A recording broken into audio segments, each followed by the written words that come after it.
KPCC youth ಕಾರ್ಯಾಧ್ಯಕ್ಷರಾಗಿ Manjunatha Gowda ಪದಗ್ರಹಣ ಮಾಡಿದ್ದಾರೆ. ಬೆಂಗಳೂರಿನ ಇಂದಿರಾ ಭವನದಲ್ಲಿ ನಡೆದಂತಹ ಕಾರ್ಯಕ್ರಮದಲ್ಲಿ ಕೆಪಿಸಿಸಿ ಯೂತ್ ಕಾರ್ಯಾಧ್ಯಕ್ಷರಾಗಿ ಮಂಜುನಾಥ ಗೌಡ ಪದಗ್ರಹಣ ಮಾಡಿದ್ದಾರೆ. ಡಿಸಿಎಂ ಡಿಕೆ ಶಿವಕುಮಾರ್ ಅವರ ನೇತೃತ್ವದಲ್ಲಿ ಸಮಾರಂಭ ನಡೆಯಿತು. ಇನ್ನು ಯೂತ್ ಧ್ವಜವನ್ನು ನೀಡುವ ಮೂಲಕ ಅಧಿಕಾರವನ್ನು ಡಿಸಿಎಂ ಡಿಕೆ ಶಿವಕುಮಾರ್ ಹಸ್ತಾಂತರ ಮಾಡಿದ್ದಾರೆ. ಇನ್ನು ಈ ಹಿಂದೆ ಎನ್ಎಸ್ಯುಐನ ರಾಜ್ಯಾಧ್ಯಕ್ಷರಾಗಿದ್ದರು ಮಂಜುನಾಥ ಗೌಡ. ಇದೀಗ ಯುವ ಘಟಕದ ಕಾರ್ಯಾಧ್ಯಕ್ಷರಾಗಿ ಅಧಿಕಾರ ಸ್ವೀಕಾರ ಮಾಡಿದ್ದಾರೆ. ಡಿಸಿಎಂ ಡಿಕೆ ಶಿವಕುಮಾರ್ ಆದಿಯಾಗಿ ಹಲವಾರು ಕಾಂಗ್ರೆಸ್ನ ನಾಯಕರು ಈ ಒಂದು ಕಾರ್ಯಕ್ರಮದಲ್ಲಿ ಭಾಗಿಯಾಗಿದ್ದಾರೆ. ಭರವಸೆಯ ನಾಯಕರಾಗಿ ಕರ್ನಾಟಕ ಪ್ರದೇಶ ಯುವ ಕಾಂಗ್ರೆಸ್ ಸಮಿತಿಯ ನೂತನ ಕಾರ್ಯಾಧ್ಯಕ್ಷರಾಗಿ ಪದಗ್ರಹಣ ಸಮಾರಂಭದಲ್ಲಿ ಅಧಿಕಾರವನ್ನ ವಹಿಸಿಕೊಳ್ತಾ ಇದ್ದಾರೆ ಸನ್ಮಾನ್ಯ ಶ್ರೀ ಎಚ್.ಎಸ್. ಮಂಜುನಾಥ್ ಗೌಡ್.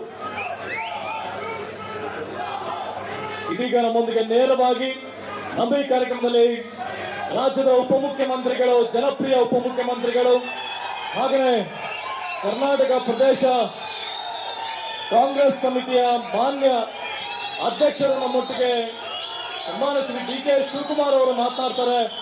ಬರಲಿ ಜೋರಾದ ಚಪ್ಪಾಳೆಗಳೊಂದಿಗೆ ಸ್ವಾಗತಿಸಿ ಶ್ರೀ ಡಿಕೆ ಶಿವಕುಮಾರ್ ಅವರ ನುಡಿಗಳನ್ನ.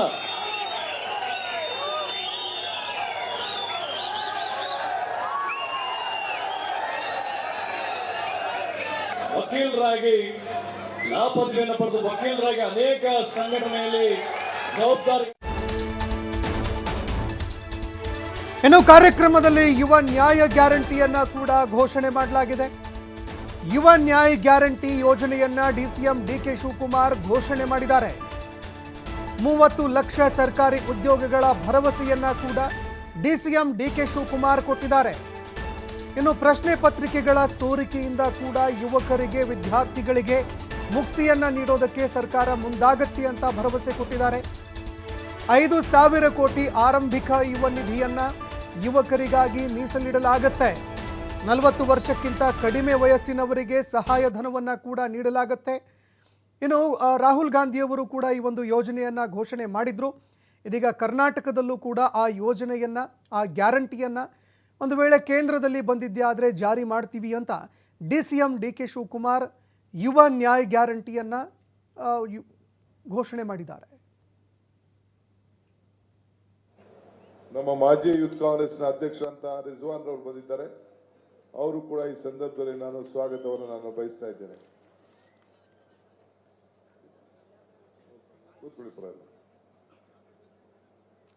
ನಾನು ಚಂದ್ರಶೇಖರ್ ಮೂರ್ತಿ ಅವರ ಮನೆಯಲ್ಲಿ ಇದ್ದೆ ಅವತ್ತು.